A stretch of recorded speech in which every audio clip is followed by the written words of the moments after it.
காற்றுப்பதியம், ஏர் layering. விதைகள் உருவாக்க இயலாத தாவரங்களை பெருக்குவதற்காக தோட்டக்கலையில் பயன்படுத்தப்படும் பாரம்பரிய முறைகளுள் ஒன்று பதியம் போடுதல்.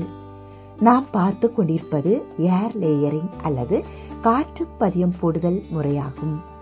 காற்று பதியம் போடுதல் முறையில் தாவரத்தில் தண்டு கணுவிடை பகுதியில் லேசாக செதுக்கப்படுகிறது. இப்பகுதியில் வளர்ச்சி ஹார்மோன்கள் சேர்ப்பதால் வேர் உருவாதல் தூண்டுகிறது.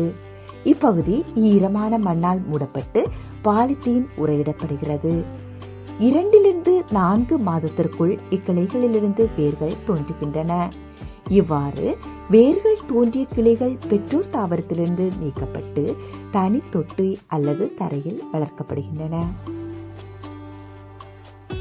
தோட்டக்கலையில் ரோஜா, எக்ஸோரா, ஜாஸ்மினம், ஹைபிஸ்கஸ் மற்றும் பல்வேறு வகையான விதைகள் மூலம் இனப்பெருக்கம் செய்ய இயலாத அழகு தாவரங்களின் சிற்றினங்களை செயற்கை முறையில் உருவாக்க ஏர் லேயரிங் முறை பயன்படுத்தப்படுகிறது.